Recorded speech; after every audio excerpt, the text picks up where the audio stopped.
Hello students, welcome to elite classes. तो आज हमारा सेकंड चैप्टर का टॉपिक रहेगा बच्चे, रिलेशन बिटवीन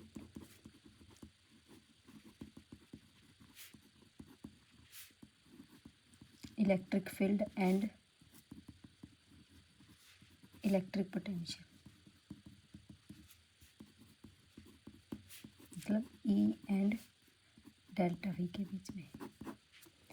देखो, अपने को सबसे पहले ये याद है, मैंने आपको पिछले चैप्टर में करवाया था कि किसी पॉइंट चार्ज की वजह से अगर इस पॉइंट पी पे अगर मैं बोलूँ क्या आर डिस्टेंस दूरी पे इलेक्ट्रिक फील्ड की वैल्यू क्या होती है बच्चे, K Q divide by R square होती है।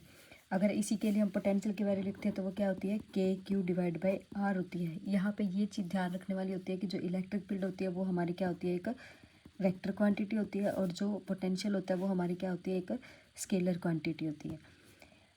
अगर ये पॉजिटिव चार्ज है तो इलेक्ट्रिक फील्ड की डायरेक्शन कहाँ होती है, अवे, और अगर क्या है नेगेटिव चार्ज है तो कहाँ होती है, टूवर्ड्स होती है। ठीक है, अब देखो, अब अपने को क्या बताना है, अपने को तो रिलेशन बताना है इन दोनों के बीच में, उसके लिए ये चीज़ याद होनी चाहिए। ठीक है, तो अब एक पॉइंट यहाँ पे ये आता है बच्चे कि potential always decrease in the direction of electric field, यानी कि पोटेंशियल की वैल्यू इलेक्ट्रिक फील्ड की डायरेक्शन में हमेशा क्या होगी बच्चे, डिक्रीज होगी। जैसे फॉर एग्जांपल अगर मैं लूँ तो ये हमारा क्यू चार्ज हो गया और ये पॉइंट पे होगा, तो इस क्यू चार्ज से इलेक्ट्रिक फील्ड की डायरेक्शन कहाँ जाएगी, अवे फ्रॉम चार्ज, क्योंकि क्या है हमारा ये पॉजिटिव चार्ज है। अब देखो हम क्या लेते हैं, डिस्टेंस लेते हैं, एक यहाँ पे ले लिया 2 मीटर, 4 मीटर, 6 मीटर। अगर मैं इस पॉइंट के ऊपर अगर पोटेंशियल की वैल्यू लिखूँ तो बच्चे क्या आएगी, के क्यू डिवाइड बाई 2, इस पे लिखूँ तो के क्यू डिवाइड बाई 4, इस पे लिखूँ तो के क्यू डिवाइड बाई 6। तो हमें दिख रहा है कि इलेक्ट्रिक फील्ड की डायरेक्शन में पोटेंशियल की वैल्यू क्या हो रही है बच्चे, डिक्रीज हो रही है। तो ये प्रॉपर्टी आपको याद रखनी है, इसका यूज़ करके हम क्या निकालेंगे, इन दोनों का रिलेशन निकालेंगे। तो इसके लिए हमें पढ़ने पड़ेंगे बच्चे, इसके होते हैं दो केस, इसके रिलेशन के दो फॉर्मूले निकलेंगे। पहला है हमारा जब हमारे पास क्या होगा, electric field uniform electric field जब हम लेके चलेंगे। यूनिफॉर्म का मतलब बच्चे कांस्टेंट, और मैंने पीछे वाले चैप्टर में बताया था कि यूनिफॉर्म इलेक्ट्रिक फील्ड क्या होता है, वो होता है बच्चे जिसमें इलेक्ट्रिक फील्ड लाइन स्ट्रेट होती है, पैरेलल होती है और इक्वल डिस्टेंस की होती है, उसको क्या कहते हैं, यूनिफॉर्म इलेक्ट्रिक फील्ड। अब आपने ने क्या ले लिया, ये यूनिफॉर्म इलेक्ट्रिक फील्ड ले लिया कांस्टेंट। ठीक है, इसमें आप दो पोजीशन ले लेते हैं, मान लो फर्स्ट पॉइंट ये ले लिया, सेकंड पॉइंट ये ले लिया। आपने चार्ज को यहाँ से उठा के यहाँ पे लेके जाना है, तो जो इसके बीच में डिस्टेंस आपने ले ली कितनी, डेल्टा आर, और अपन ले लिया चार्ज क्यू। अब इस क्यू चार्ज को यहाँ से उठा के यहाँ पे लेके जाना है। अब देखो, इलेक्ट्रिक फील्ड में जब कोई पॉजिटिव चार्ज रखा होता है तो उस पर फोर्स कहाँ लगता है, in the direction of electric field, यानी कि इधर वाली साइड जो फोर्स लगेगा वो क्या लगेगा बच्चे, क्यू ई। ठीक है, अब अपने को क्या निकालना है, देखो इस चैप्टर के मैंने स्टार्टिंग में आपने इलेक्ट्रोस्टैटिक इलेक्ट्रिक पोटेंशियल डिफरेंस आपने पढ़ा था, क्या, V P minus V infinity is equal to W external infinity 2p divide by Q naught, ये पढ़ा था। हम इस फॉर्मूले का यहाँ पे यूज़ करेंगे। अब देखो हम चार्ज को कहाँ से उठा के लेके जा रहे हैं, फर्स्ट पॉइंट से सेकंड पॉइंट पे उठा के लेके जा रहे हैं, तो पोटेंशियल डिफरेंस का फॉर्मूला क्या लिखा जाएगा, फाइनल माइनस इनिशियल, तो v2 minus v1 is equal to W external 122 divide by charge क्या है हमारा, क्यू, तो यहाँ पे क्या लिखेंगे हम, क्यू। ठीक है, अब ये अपन ने यहाँ पे यूज़ कर लिया, लेकिन यहाँ पे एक बात ये ध्यान रखने की बच्चे, जो इस चार्ज क्यू को हम उठा के फर्स्ट पॉइंट से सेकंड पॉइंट पे लेके जाएंगे तो वहाँ पे इस चार्ज को स्मॉल स्मॉल इनफाइनाइट स्टेप में उठा के लेके जाना, ताकि उसकी स्पीड और काइनेटिक एनर्जी में कोई चेंज नहीं आए।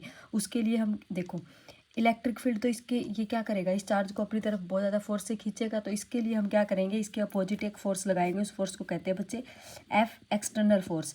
अब ये क्या होते हैं, ऑलमोस्ट इक्वल होते हैं, बस स्लाइटली थोड़ा सा कम होता है एफ एक्सटर्नल, तभी तो ये थोड़ा थोड़ा आगे जाएगा। अगर इक्वल हो जाएंगे तो ये क्या हो जाएगा, इक्विलिब्रियम पॉइंट आ जाएगा, यानी कि उसी पॉइंट पे रुक जाएगा। इसका मतलब क्या है, एफ एक्सटर्नल की वैल्यू थोड़ी सी कम है किससे, इस वाले फोर्स से। ठीक है, अब देखो तो दोनों ऑलमोस्ट हम इक्वल रख सकते हैं, यानी कि एफ एक्सटर्नल की वैल्यू क्या हो जाएगी हमारे पास, वैल्यू तो यही होगी लेकिन इक्वल। अब देखो फोर्स इधर लग रहा है तो ये वाला इधर लग रहा है, एफ एक्सटर्नल की वैल्यू क्या लिखी जाएगी, माइनस में। माइनस किसको डिनोट करता है, ये करता है कि इस चार्ज पे जो इलेक्ट्रिक फील्ड की वजह से फोर्स लग रहा है वो इस साइड लग रहा है, और जो एक्सटर्नल फोर्स हम लगा रहे हैं वो इस साइड लग रहा है, इसलिए हमने यहाँ पे क्या लिखा, नेगेटिव।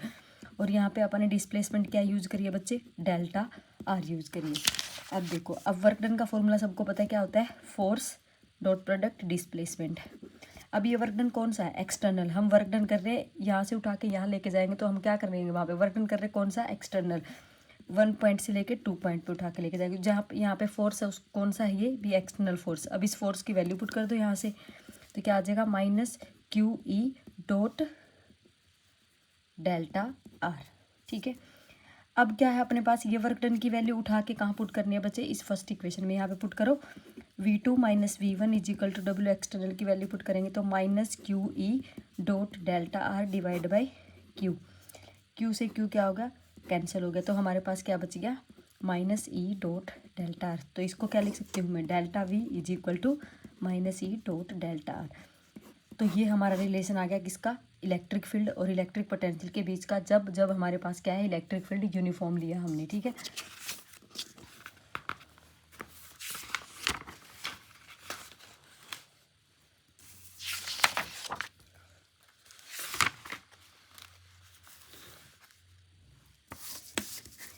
अब आता है हमारे पास केस सेकंड। केस सेकंड बच्चे जब निकालेंगे रिलेशन, जब हमारे पास क्या आएगा, electric field non uniform. Non uniform मतलब उसकी वैल्यू मान ले एक ऐसे है, एक ऐसे है, कोई ऐसे है। ठीक है, अब ये इलेक्ट्रिक फील्ड ऐसा है बच्चे जहाँ पे इलेक्ट्रिक फील्ड की वैल्यू कांस्टेंट नहीं है। अब सेम जहाँ पे हमने वहाँ पे 2 पॉइंट लिए, तो यहाँ पे भी आप 2 पॉइंट लेके मान लो 1 पॉइंट हो गया ये, 1 पॉइंट हो गया ये। अब इस पे हम पीछे वाला रूल नहीं लगा सकते, यानी कि यहाँ पे हम ये फॉर्मूला नहीं लगा सकते, delta V is equal to minus E dot delta R, ये हम यहाँ यूज नहीं कर सकते। क्यों, क्योंकि बच्चे ये यूज किया जाता है वहाँ पे जहाँ पे इलेक्ट्रिक फील्ड क्या होता है, यूनिफॉर्म होता है। लेकिन यहाँ पे हमारे पास इलेक्ट्रिक फील्ड क्या है, इस पॉइंट पे कुछ और है, यहाँ पे कुछ और होगा, यहाँ पे कुछ और होगा, यहाँ पे कुछ और होगा, तो ये हम यहाँ पे ये वाला यूज नहीं कर सकते। इसके लिए हम क्या यूज करेंगे बच्चे, इंटीग्रेशन फैक्टर यूज करेंगे। लेकिन उसके लिए हम क्या लेते हैं, जो ये पॉइंट 2 लिए ना अपन दूर दूर, अब ये 2 पॉइंट पास पास ले लेते हैं। मान लो यहाँ ले लिए मैंने ये, और यहाँ का जो डिस्प्लेसमेंट है वो ले लिया अपन ने कितना, डी आर। अब ये छोटा सा चार्ज क्यू हम यहाँ से उठा के यहाँ लेके जाएंगे, यहाँ से यहाँ तक तो कितना की इलेक्ट्रिक फील्ड चेंज होगा, मतलब यहाँ से बिल्कुल ही पास पास ले रहे हैं तो वहाँ पे इलेक्ट्रिक फील्ड चेंज नहीं होगा बच्चे। तो हम वहाँ पे कौन सा फॉर्मूला लगा सकते हैं, इंटीग्रेशन वाला। तो delta V is equal to क्या हो जाएगा बच्चे, is equal to E dot D R, integration कर दिया हमने। इसका भी क्या लगा दिया, इधर वाली साइड भी डी वी लिख लो, अगर इधर डी लिख रहे हैं तो ये भी आ जाएगा यहाँ पे। अब यहाँ पे रहेगी मेन बात, लिमिट। देखो कहाँ से मान लिया, इस पॉइंट का पोजीशन वेक्टर r1 है और इस पॉइंट का पोजीशन वेक्टर क्या है, r2। तो यहाँ पे लिमिट ले लिया अपन ने r1 से r2, d से इंटीग्रेशन कैंसिल, तो इधर वाली साइड क्या आ जाएगा बच्चे, v। ठीक है, और यहाँ पे पोटेंशियल डिफरेंस क्या लिख सकते हो, v1 v2 लिख सकते हो। तो इसको क्या लिखेंगे हम, v1 minus v2, limit put करके डायरेक्ट लिख दिया मैंने यहाँ पे। अब यहाँ पे क्या लिखे, देखो माइनस है ना, सॉरी। अब देखो यहाँ पे क्या है, इलेक्ट्रिक फील्ड क्या है, कांस्टेंट नहीं है, यूनिफॉर्म इलेक्ट्रिक फील्ड है। तो पहले डॉट प्रोडक्ट हटा दो, क्या आ जाएगा, r1 से r2 E D R cos theta. अब क्या आ जाएगा, ई कोस थीटा बाहर आ गया, अंदर क्या बच गया अपने पास, r1 से r2 minus as it is, अंदर क्या रह गया, डी आर। अब डी आर से इंटीग्रेशन कैंसिल, तो क्या बच गया, minus E cos theta r1 से r2, लिमिट पुट कर दो, minus E cos theta r2 minus r1। तो ये आ गया अपने पास डेल्टा वी। यानी कि कहने का मतलब ये है बच्चे कि जब हमारे पास नॉन यूनिफॉर्म इलेक्ट्रिक फील्ड होता है तो वहाँ पे हम कौन सा रिलेशन यूज करेंगे, delta V is equal to minus E dot D R, ये वाला रिलेशन यूज करें। कब, जब नॉन यूनिफॉर्म इलेक्ट्रिक फील्ड होगा हमारा।